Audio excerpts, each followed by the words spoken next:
tassa bhagavato arahato sama sambuddhassa. Namo tassa bhagavato arahato sama sambuddhassa. Namo tassa bhagavato arahato sama sambuddhassa. Yang termuliakan Buddha, Dhamma dan Sangha, yang berbahagia Bapak Ibu, saudara-saudari semuanya, selamat malam, Namo Buddhaya. Bapak Ibu Saudara,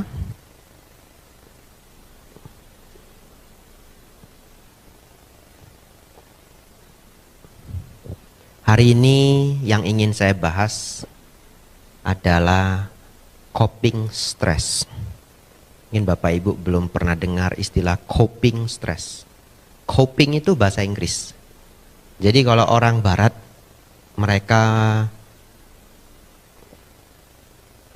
kalau di bahasa Indonesia mengatasi stres ya, mengatasi stres atau menghadapi stres.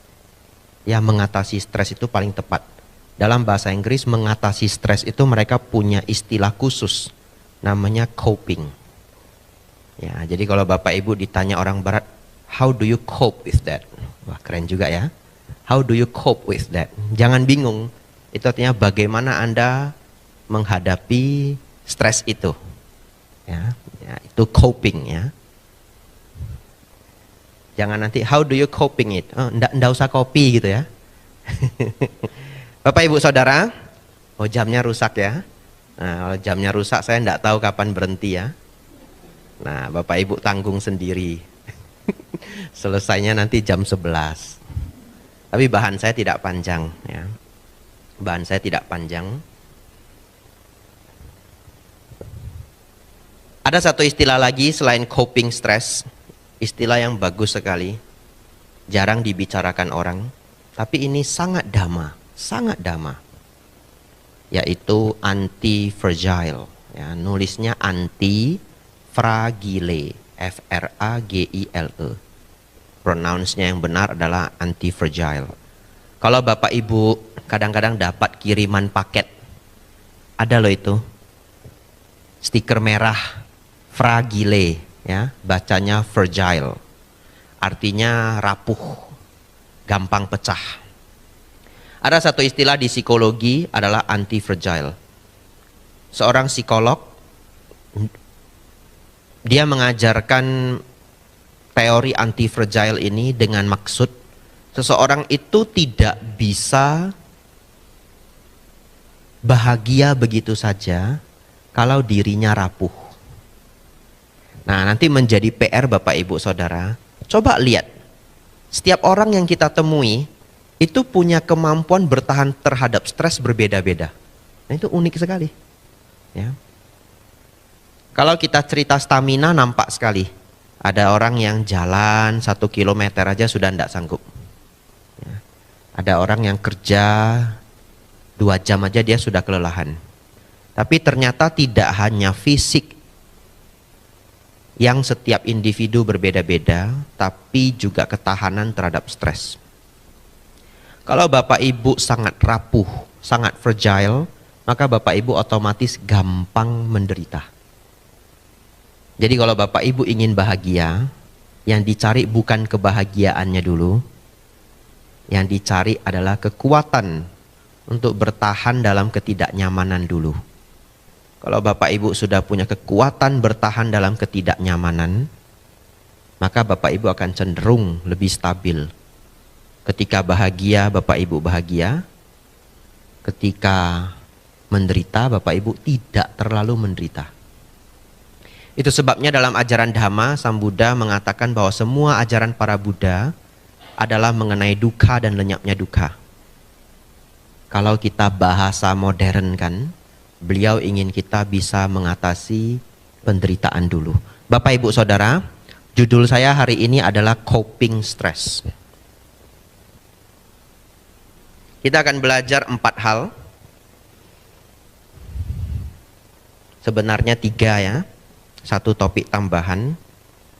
Dan hari ini saya akan menjelaskan basic meditasi. Yang sudah pernah ikut bagus, hari ini refreshing. Yang belum pernah ikut, saya menyarankan Bapak Ibu dengar dengan sepenuh hati. Barangkali 1 kali sesi Dhamma kelas ini Bapak Ibu punya pegangan cara meditasi yang benar seumur hidup. Ya, jadi Bapak Ibu kalau tidak banyak waktu, tidak bisa ikut teman retreat ke Jakarta, retreat ke Bali dan sebagainya. Ada orang retreat sampai luar negeri. Dengarkanlah baik-baik uraian kita malam hari ini. Bapak Ibu bisa gunakan seumur hidup. Ya. Oleh karena itu, hari ini Dhamma kelas saya sesungguhnya cukup serius. Karena topiknya bermanfaat. Bapak Ibu Saudara, baik, kita akan belajar bagaimana coping stres dalam Buddhisme. Bagaimana umat Buddha melawan stres. Unik sekali. Ya, nanti setelah saya cerita Bapak Ibu akan jadi sadar. Yang paling sederhana, kalau Bapak Ibu mengalami penderitaan, yang paling sederhana itu adalah mengatakan karma buruk berbuah, betul? Sering ya mungkin ya, apapun yang terjadi ya, Bapak Ibu naik kendaraan, nabrak batu. Nabrak batu mau salahin siapa coba? Betul ya? Kalau nabrak orang pulang ke rumah masih bisa nyalain orang. Ini nabrak batu, mau disalahin siapa? Nah, kalau nabraknya orang pulang itu kenapa itu motornya, mobilnya kok lecet? Saya ditabrak sama orang gila gitu ya. Masih bisa nuduh orang kenanya batu. Saya ditabrak sama batu gila gitu. Nggak bisa. Yang salah diri sendiri. Umat Buddha cenderung punya cara pandang yang paling sederhana adalah ya sudahlah. Karma buruk berbuah. Betul ya? Begitu kita mengatakan, karma buruk berbuah. Stresnya sudah berkurang 50% mungkin ya. Setiap orang berbeda-beda. Dulu ada tokoh agama Buddha yang terkenal namanya Pak Cornelis Wawor. Beliau sering sekali ngajari hal ini. Beliau mengatakan kalau karma buruk berbuah kan harusnya seneng ya. Kenapa? Kalau ibarat kita punya karma buruk 1 ember, lalu karma buruknya itu terbuang, ya lunas sudah sebagian, ya karma buruknya berkurang. Itu cara mengajar Pak Cornelis Wawor. Bapak Ibu Saudara, hari ini saya ingin mengajak tambahan. Cukup baik berpikir bahwa karma buruk berbuah. Tapi tambahannya adalah, lihatlah hukum kama wipaka dengan lebih aktif. Kalau Bapak Ibu hanya berpikir karma buruk berbuah tanpa merenungkan kebijaksanaannya, nanti karma buruk berbuah terus. Maksudnya apa? Kama wipaka itu kan artinya hukum sebab akibat. Harusnya kita merenungkan juga kenapa akibat itu bisa terjadi. Betul ya? Karma buruk berbuah. Pertanyaan selanjutnya adalah, karma buruknya kok bisa berbuah? Dulu apa yang saya lakukan? Ya silahkan masuk. Ya silahkan.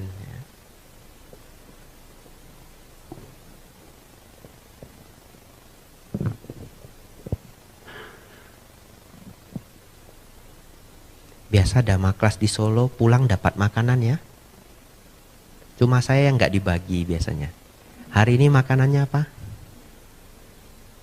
Bubur kacang hijau. Ya, nanti pulang makan bubur kacang hijau ya. Tapi selama Dhamma kelas jangan diingat dulu ya. Silahkan Bu. Ya.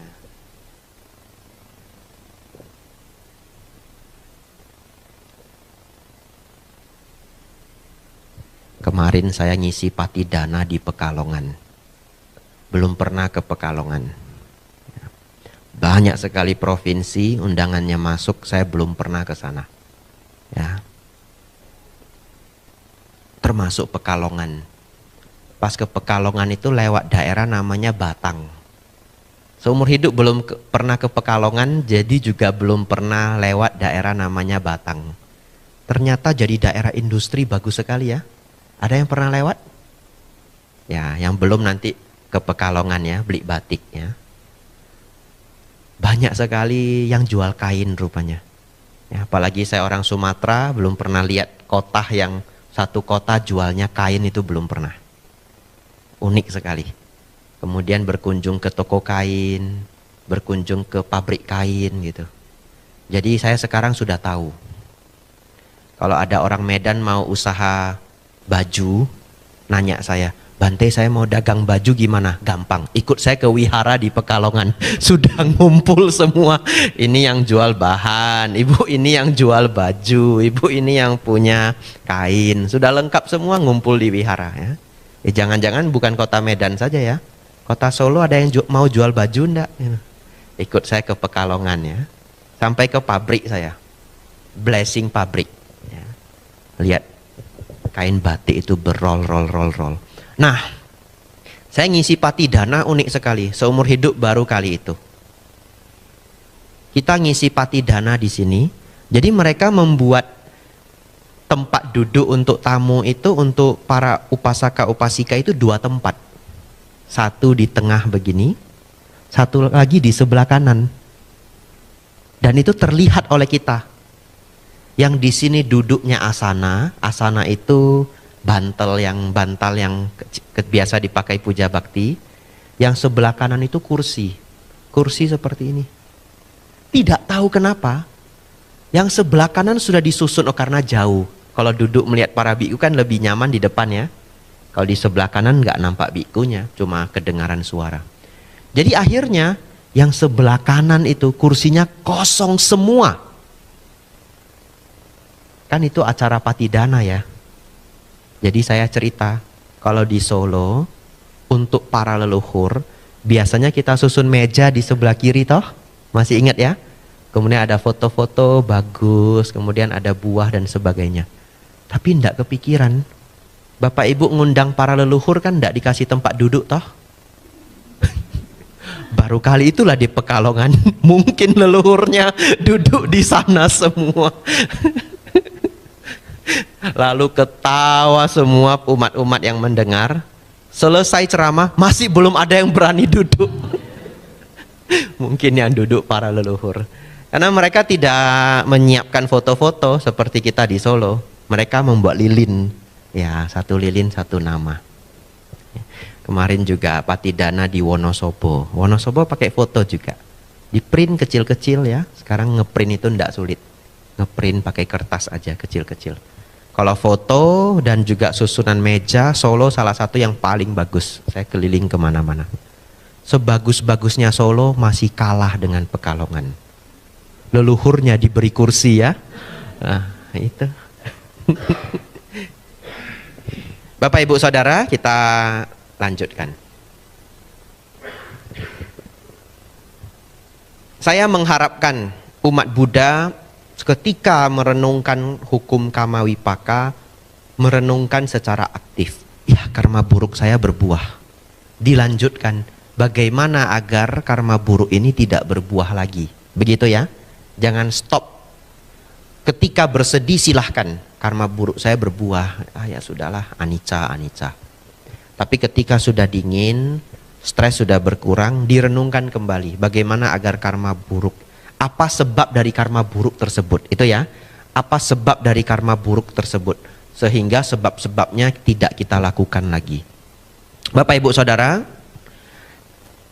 dan kita bisa belajar tidak hanya dari pengalaman hidup diri sendiri. Kita juga bisa belajar dari pengalaman orang lain. Ya, ini saya tulis beberapa contoh. Selesai contoh-contoh ini, kita belajar meditasi. Karena hari ini topik kita coping stress, cara menghadapi stres. Bapak Ibu Saudara,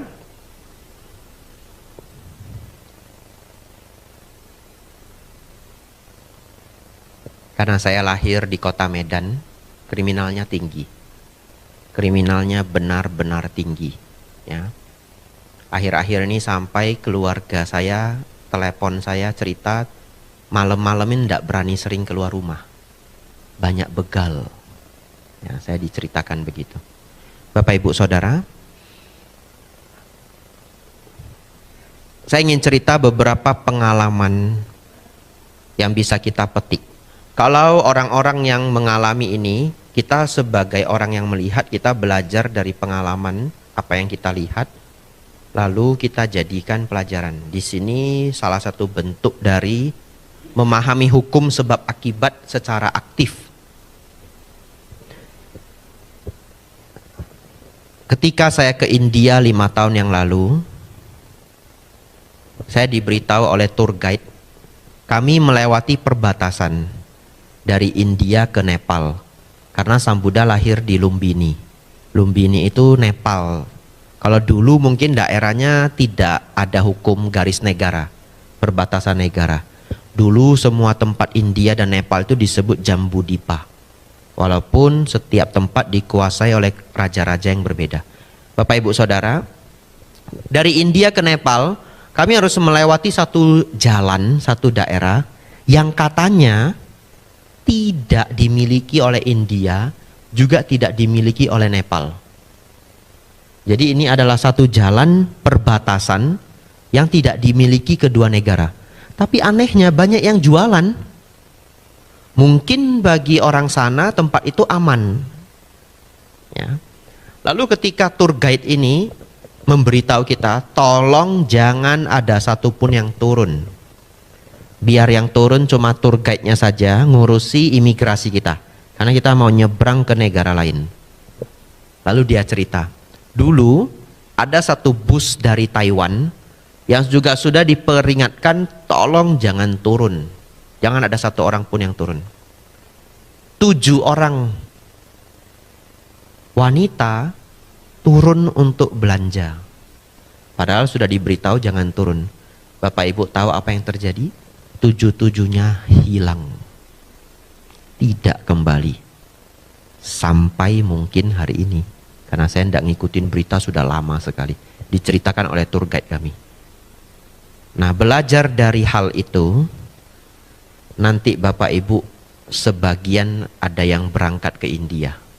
Ya, dari Wihara Dharma Sundara. Kalau diberitahu daerah ini jangan turun, tolong jangan turun ya. Tolong jangan turun.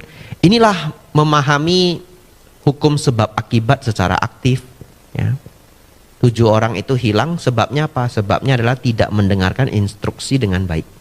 Diminta jangan turun, kenapa turun? Kita sebegitu mendapatkan instruksi, kita renungkan ya, instruksi itu berguna, kita lakukan. Bapak Ibu Saudara,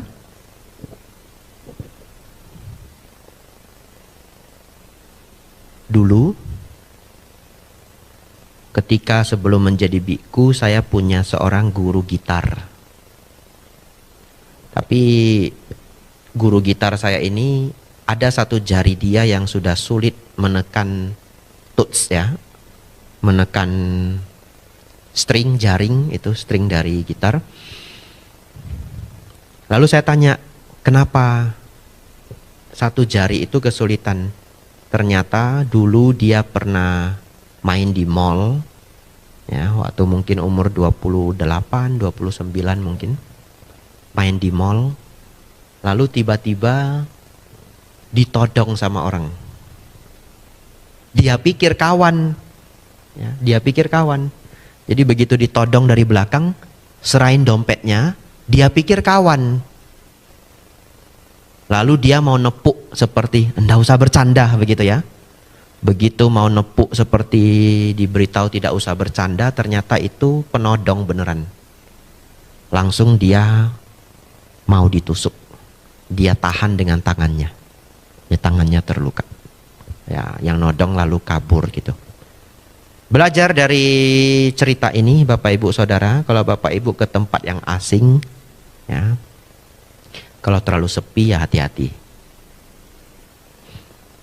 Dan kalau tiba-tiba ada yang nodong, jangan berpikir itu teman ya. Bapak Ibu Saudara,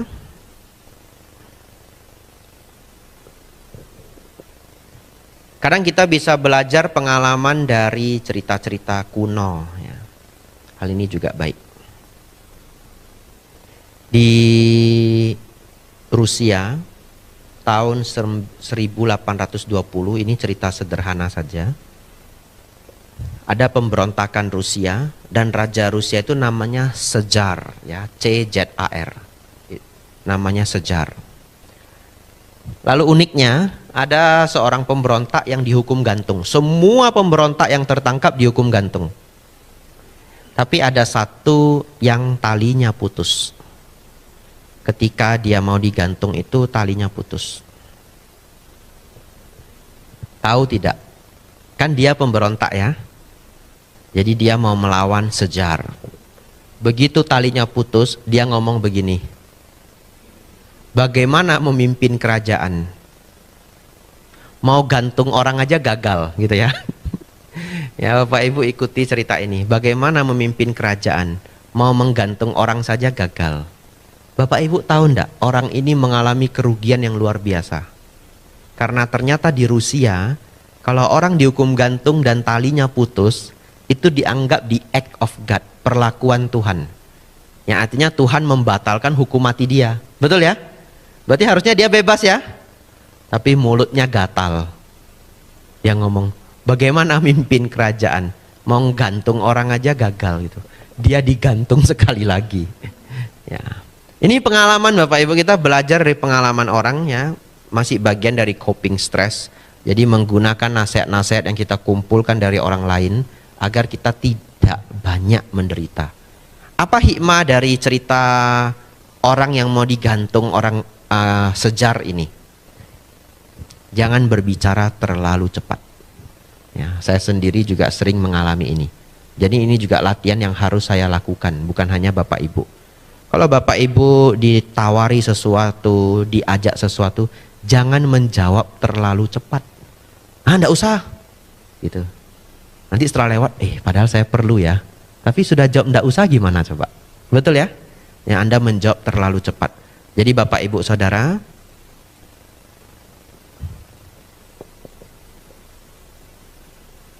coping stress dalam Buddhis yang paling dasar biasanya dilakukan oleh kita umat Buddha adalah memahami hukum Kamawipaka.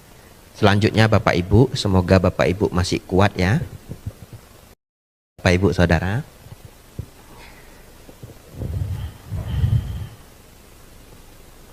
saya ingin mengajak Bapak Ibu untuk bermeditasi bersama. Bapak Ibu dengarkan instruksi ini dengan sangat baik ya. Yang mana kalau Bapak Ibu tidak pernah ikut retreat atau selama ini bingung ya, meditasi itu ngapain, meditasi itu sebenarnya untuk apa dan sebagainya, Bapak Ibu berjuang untuk berkonsentrasi. Saya akan memberikan penjelasan Anapanasati yang lengkap, meditasi nafas. Setelah itu nanti kita meditasi bersama 15 menit. Setelah itu Bapak Ibu akan punya pegangan, oh meditasi seperti ini. Meditasi adalah salah satu latihan agar Bapak Ibu punya kemampuan anti-fragile, tidak rapuh. Nanti kita belajar bagaimana menggunakannya. Tapi latihannya harus dilakukan harian. Bapak Ibu Saudara, saya ingin mengajak semua yang hadir konsentrasi. Dalam batin kita ada dua hal. Saya selalu memulai dari ini.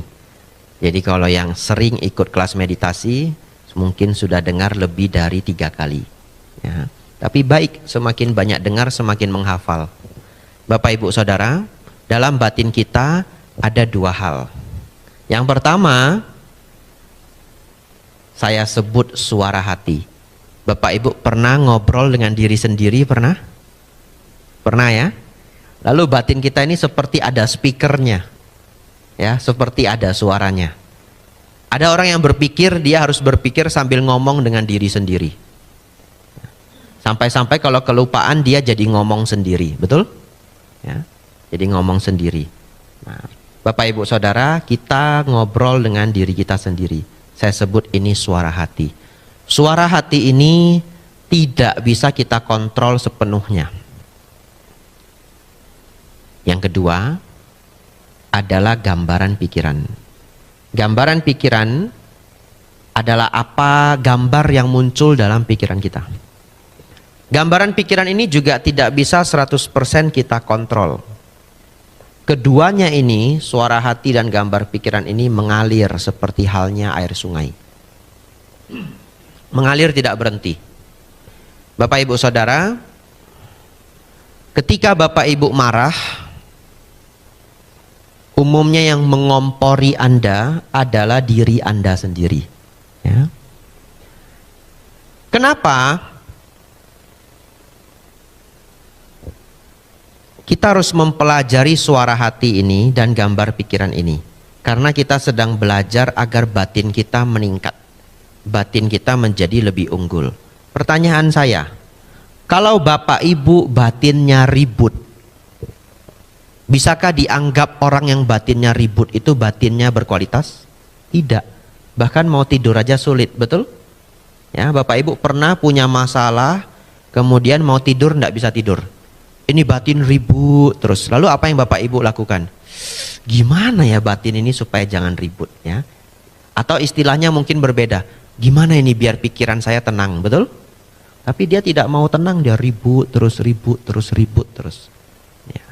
Oleh karena itu Bapak Ibu, pikiran yang ribut itu menyebabkan kita stres.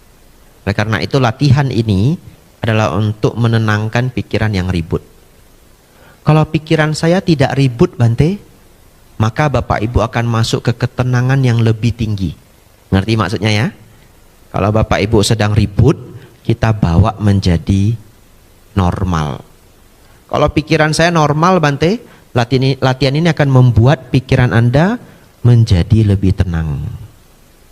Baik sekali. Bapak Ibu Saudara, gambar pikiran juga tidak bisa kita atur 100%. Coba Bapak Ibu yang hadir di sini, tolong jangan merenungkan ada hadir Pak Jokowi di sini, ya, di tengah ini. Jangan dibayangkan ya, ya beliau menggunakan jas yang rapi sekali. Mungkin beberapa dari Bapak Ibu langsung sudah muncul gambaran sosok Pak Jokowi, betul ya? Secara otomatis. Padahal tadi instruksinya jangan dibayangkan, tidak bisa, muncul sendiri. Kalau Bapak Ibu sedang patah hati, sedang membenci seseorang, sampai-sampai tidak bisa tidur, ya, diganggu oleh bayangan pikiran itu, maka ketika Bapak Ibu meminta diri sendiri agar tidak lagi terbayang orang tersebut, tidak bisa, otomatis muncul sendiri, ya. Kalau pada anak kecil ini paling terasa setelah nonton film horor, ya, setiap nutup mata sudah langsung ada wajah kuntilanaknya. Setiap tutup mata sudah kebayang pocong. Waktu saya kecil begitu. Jadi mau tidur itu bingung, mau buka mata atau tutup mata. Tutup mata nampak makhluknya, buka mata ndak bisa tidur gitu ya, sengsara. Akhirnya bagaimana? Pakai selimut, tutup satu badan. Ya, jadi selimut itu nutupin semua badan saya. Saya berpikir kalau hantunya datang dia ndak nampak saya, ya, waktu saya kecil. Ya, tapi setelah itu saya putuskan untuk tidak lagi nonton film horor. Sejak SMP saya tidak lagi nonton film horor sampai hari ini. Efeknya apa? Saya tidak takut hantu sedikit pun. Bener ndak Bante? Bener. Wong setiap hari saya ke gedung kosong. Apa gedung kosong Bante? Wihara. Wihara itu cuma rame pas Bapak Ibu datang. Betul ya? Acara selesai, kosong. Kalau di sini karyawan masih ramai, 3 orang, 4 orang, masih lumayan. Beberapa wihara tidak ada karyawannya. Wihara-wihara di desa itu yang jaga itu warga. Jadi kalau sudah di atas jam 6 warga pulang semua. Bante kami balik ya, kan tidak mungkin. Jangan Pak, jangan. Nginap di sini aja tidak mungkin. Bante kami balik ya, iya Pak. Bante sendiri tidak apa-apa ya, tidak apa-apa. Padahal sebenarnya ada apa-apa gitu ya. Bante sendiri tidak apa-apa. Jangan Pak, nginap sini aja. Tidak mungkin toh. Lalu wihara di desa itu sering sekali sebelahnya kuburan, karena itu tanah paling murah. Nah itulah teman saya kalau sudah malam ya. Nah beruntung saya tidak pernah mau nonton film horor lagi. Kalau tidak lagi nonton film horor, jadi tidak takut hantu. Karena bagi saya kalau hantu nonton film horor, hantu pun takut. Ya. Bapak Ibu Saudara, selanjutnya kita kembali berkonsentrasi. Ini berguna untuk Bapak Ibu seumur hidup. Bapak Ibu Saudara, kita akan belajar menenangkan dua hal ini. Batin yang ribut, ngomong tidak berhenti, dan juga pikiran yang terus membayangkan gambaran-gambaran pikiran. Bukan hampir, tapi tidak pernah berhenti. Kedua ini tidak pernah berhenti, mengalir terus seperti air sungai. Kadang-kadang positif, kadang-kadang negatif. Dan ketika negatif itulah membuat Bapak Ibu cemas, membuat Bapak Ibu stres, membuat Bapak Ibu takut. Ya. Kalau saya sedang mengajar seperti ini mungkin tidak terbayang. Tapi ketika Bapak Ibu sangat menderita secara batiniah, itu baru terbayang. Ngerti maksudnya ya? Ya, misalkan ketika Bapak Ibu itu menghadapi masalah besar sekali, ya Bapak Ibu akan ribut di sini, menderita stres dalam waktu yang lama. Ya, apakah mungkin Bapak Ibu ada keributan dalam keluarga, ada kehilangan, menghadapi bencana, ada perjanjian bisnis yang dibatalkan, masalah pajak, masalah barang hilang. Wah, mumet sekali. Di situ Bapak Ibu baru bisa merasakan apa yang saat ini saya sampaikan. Tapi kalau saya hanya mengatakan batin ribut sambil lewat saja. Ngerti maksudnya ya? Jadi saya ingin Bapak Ibu sedikit mengingat kembali masa sulit Bapak Ibu, agar Bapak Ibu tahu apa yang akan kita pelajari malam hari ini berharga. Karena saat ini Bapak Ibu tidak sedang stres. Jadi Bapak Ibu bisa lupa seberapa berharganya apa yang akan kita pelajari. Bapak Ibu Saudara, cara paling baik yang diajarkan oleh Sang Buddha menenangkan kegusaran batin ini adalah dengan anapanasati. Ana artinya nafas masuk, pana artinya nafas keluar. Satik artinya perhatian, ya, memperhatikan nafas masuk dan memperhatikan nafas keluar. Nanti kita akan praktekkan bersama sambil duduk di kursi. Dan nanti pulang di rumah, Bapak Ibu bisa praktekkan sambil duduk di kursi, tidak apa-apa. Ada beberapa detail ya, yang sangat berharga untuk Bapak Ibu ketahui. Yang pertama, apalagi untuk Bapak Ibu yang sudah sering meditasi atau ikut pelajaran meditasi. Ini secret sauce. Ya, secret sauce itu artinya saus rahasia. Ya, itu istilah idiom bahasa Inggris yang artinya ini sedikit hal yang sangat penting. Secret sauce.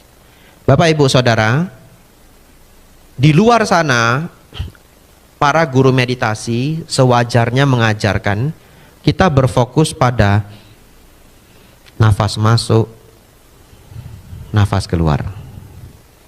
Nafas masuk, nafas keluar. Dan umumnya pikiran akan mengembara, betul? Ya. Kalau ketika pikiran mengembara, Bapak Ibu tidak sedang fokus pada nafas. Tapi ketika Bapak Ibu fokus pada nafas, pikiran tidak mengembara.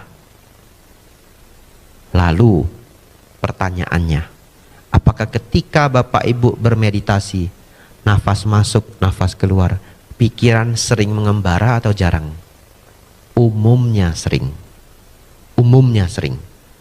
Sampai-sampai ada beberapa orang yang berpikir, Bante, saya tidak bisa meditasi. Kenapa? Pikiran saya mengembara terus. Hari ini saya beritahu Bapak Ibu, semua pemula pikirannya mengembara. Semua pemula pikirannya mengembara. Jadi kalau Bapak Ibu ingin agar pikiran tidak mengembara lagi, itu namanya pencapaian jana kedua. Kan tidak mungkin Bapak Ibu baru latihan 2 bulan, Bapak Ibu terus berpikir, Bante, pikiran saya kenapa tidak pernah tenang. Itu sama dengan pertanyaannya adalah, Bante, kenapa saya belum capai jana kedua? Betul ya? Karena pikiran yang tidak lagi mengembara sama sekali adalah pencapaian jana kedua. Kalau Bapak Ibu tidak paham maksud itu, biar aja, tidak perlu dihafal. Bapak Ibu Saudara, yang paling penting adalah yang akan saya sampaikan setelah ini. Ketika Bapak Ibu memperhatikan nafas masuk, nafas keluar, Bapak Ibu cukup mengetahui nafas masuk, mengetahui nafas keluar. Iya, itu adalah kuncinya. Mengetahui nafas masuk, mengetahui nafas keluar. Dan itu yang disampaikan Sang Buddha di dalam sutta. Saya ulangi, ini saking sederhananya seakan-akan tidak penting. Mengetahui nafas masuk, mengetahui nafas keluar. Bapak Ibu Saudara, kalau Bapak Ibu mengamati nafas masuk, nafas keluar, nanti silakan dipraktekkan. Bisa ndak muncul suara-suara batin? Besok hari apa ya? Besok makan apa ya? Ini sudah jam berapa ya? Beberapa orang masih muncul suara-suara itu di batin kita. Padahal kita sedang mengamati nafas. Ngerti maksudnya? Itu yang dalam bahasa konvensional, bahasa biasanya disebut pikiran mengembara. Tapi hari ini Bapak Ibu, saya beritahu bahwa pemula itu pikirannya pasti selalu mengembara. Jadi bagaimana? Caranya adalah biar saja walaupun ada suara batin yang terjadi di dalam background. Biar saja. Selama Bapak Ibu masih mengetahui nafas masuk, mengetahui nafas keluar, maka meditasi masih berjalan. Ya. Mengetahui nafas masuk, mengetahui nafas keluar. Ada suara batin yang muncul, dibiarkan saja. Selama Bapak Ibu tahu nafas masuk, tahu nafas keluar, tugas Bapak Ibu sudah berjalan. Muncul bayangan-bayangan, terpikir balai kota, terpikir Borobudur, terpikir siapa saja, biar saja. Selama Bapak Ibu masih mengetahui nafas masuk, mengetahui nafas keluar, maka yang Bapak Ibu lakukan sudah baik. Pelan-pelan yang mengganggu itu akan redup sendiri. Bapak Ibu Saudara, itu yang disebut anapanasati. Sebelum kita mulai meditasi, kalau Bapak Ibu nanti malam sulit tidur, ya, Bapak Ibu lakukanlah juga nafas masuk, nafas keluar. Bisa tidur Bante? Bisa. Buktinya Bante, ini sekarang sudah banyak yang mau tidur nih. Betul ya? Tidak apa-apa.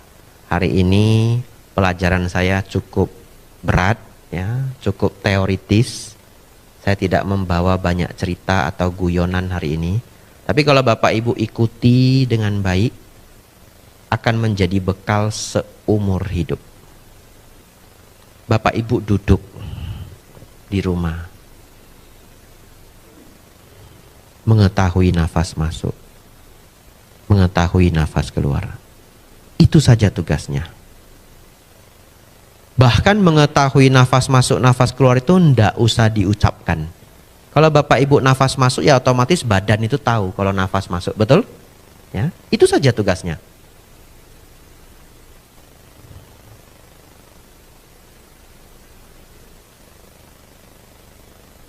Bapak Ibu latih setiap hari. Setelah 1-2 bulan, Bapak Ibu akan merasakan ketenangan yang luar biasa. Ya, bahkan kita coba malam hari ini bersama 15 menit saja, lebih kurang karena saya tidak bawa jam, ya. Lebih kurang saja sampai nanti saya mengatakan meditasi selesai. Semoga Bapak Ibu kuat ya. Hari ini hari apa? Kamis ya. Ya, saya tahu Bapak Ibu capek karena dari pagi sudah bekerja, tapi mari kita latihan bersama, mengetahui nafas masuk, mengetahui nafas keluar. Bapak Ibu Saudara, nafasnya seperti apapun tidak apa-apa. Nafas panjang silakan, nafas pendek silakan, yang penting jangan sesak nafas saja. Ya. Nafas itu tidak kita atur, nafas itu dibiarkan saja alamiah. Kalau Bapak Ibu atur namanya yoga. Ya, yoga juga teknik yang baik, tapi bukan topik kita hari ini. Ya, yoga adalah salah satu latihan untuk pernapasan dan kesehatan. Tapi hari ini kita latihan menenangkan pikiran yang gusar. Ya. Bapak Ibu Saudara, instruksi yang baru saya sampaikan ini bahkan adalah instruksi yang persis sama yang diajarkan Sang Buddha untuk seseorang mencapai tingkat jana. Artinya instruksi ini sudah sangat baik. Kita tidak berpikir sampai pencapaian jana. Tetapi kalau Bapak Ibu melakukan dengan baik, batin akan menjadi sangat damai. Kalau Bapak Ibu mencapai jana ya selamat ya, nanti lapor ke saya.